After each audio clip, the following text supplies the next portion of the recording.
Afya akili ni pana, watu wanaichukulia poa, lakini tumeongea hapa kila mtu ameguswa. Kama si babu, bibi, ndugu yako, hakuna mtu asiyeguswa. Hata mimi ninavyoongea na ndugu zangu 3 wako kwenye dawa. Na ndugu zangu wana pressure. Mimi huyu na ndugu zangu walifariki kwa kansa, akiwepo pia mamaangu. Na ndugu zangu na maana kwamba Chapombe wapo. Sasa tunatokaje? Hivi kuna mtu amebaki salama? Kama sio wewe, una mdogo wako, una ndugu yako, una jamii. Kwa elimu hii wafikishieni, lakini tuupende ugonjwa wa akili kama pressure mnavyokimbizana mpaka ICU. Na sisi tufanye hivyo, hii jamii tutaiokoa. Nashukuru mimi nimesoma hii kitu, kwa sababu nyingine napotezea. Kama hujajifunza kupotezea kitu, utapasuka moyo. Mimi nawaambia, yani tujifunze. Nimegombana na wewe, alafu niko na kuanzia wewe muda wote.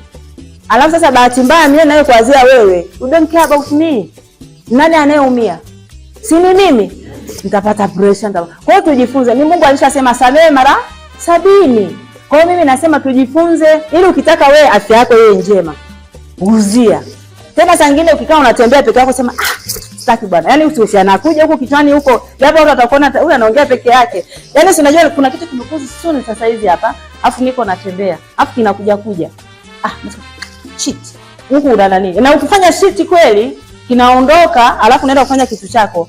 Tujifunze hiyo hali. Wewe tufanye majaribio.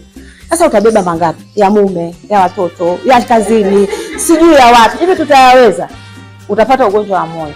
Na umri kama wa kwetu ni rahisi sana, moyo ameshakuwa aje, kwa ni rahisi kupata hizo changamoto. Kwa hiyo hata na nyinyi mnaokuwa darasani wanafunzi, tujifunze kufanya nini? Hiyo ndio tiba. Na ukishindwa sana limekukera, tafuta rafiki yako unayempenda.